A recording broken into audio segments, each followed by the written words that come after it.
So I've just been told that we haven't done a presentation yet on Hashimoto's and brain fog. I don't know how that's possible because it's like literally one of the top 3 symptoms. It's like fatigue, and I put on weight, and I have brain fog. Is like Hashimoto. It's like symptoms that are really, really prominent, but literally that's in the top 3. So yeah, Hashimoto's causes brain fog. How does it do that? So so many ways. It's so many ways, but we'll start with Hashimoto's. We'll start with the thyroid itself. When the thyroid is getting attacked, and it's creating an inflammatory response, and it's making too much T4, and it's making too much, and ultimately making too much T3, which is the 2 thyroid hormones, and the T3 is active.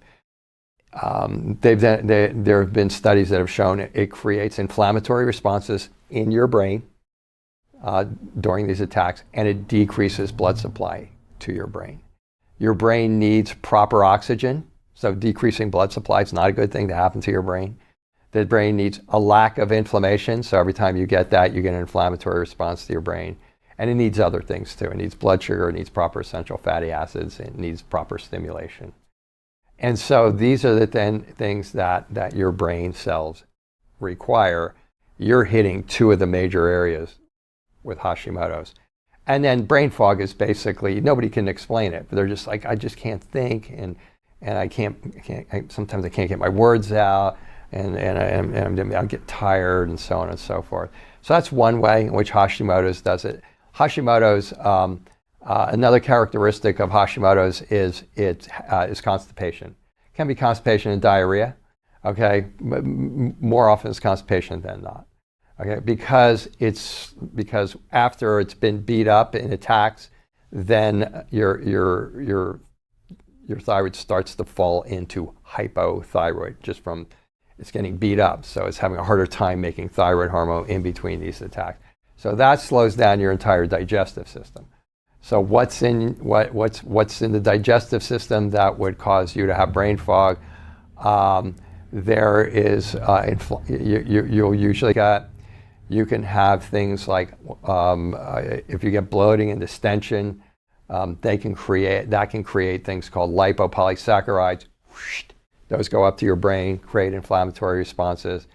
There's cytokines, which are inflammatory proteins. There's food sensitivities. Once you get those, there's metabolites from those that go up there, and there's I forget how much it is. I want to say 90%. I think that's correct. 90% of your serotonin. If you haven't had serotonin, that's what everyone says. Oh, I got a dopamine hit. I'm really happy. Well, serotonin is what really makes you happy. Serotonin is like what makes you like to be with your friends. It makes you happy. Serotonin is like when you get sad because it's overcast. You usually have low serotonin. Seasonal affective disorder. Serotonin is like mood. Serotonin is like good mood. Well, 90% of it's made in your intestines. So if the thyroid is slowing down and causing your intestines to become abnormal, then it's going to be destroying a lot of that serotonin. So this is why just fixing the intestines alone really gives you that euphoria of suddenly starting to feel good, and all of this is brain fog. All of this goes together to call what? Because if you look up brain fog, I mean, it's a very nebulous thing, but everybody uses that term. I mean, I treat tons of Hashimoto's, obviously, and I would say easily like 80% of people come in and they say, I got brain fog. I have brain fog. I have memory. I have headaches. I'm depressed. A lot have anxiety. It's all bad brain chemistry.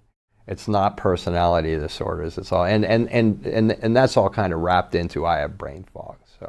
So for those of you who are wondering if your Hashimoto's has anything to do with your brain fog, it probably has everything to do with your brain fog.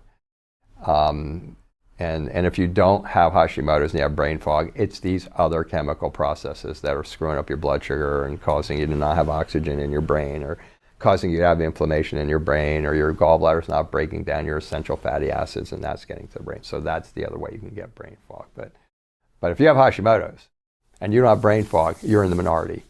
So that's Hashimoto's and brain fog.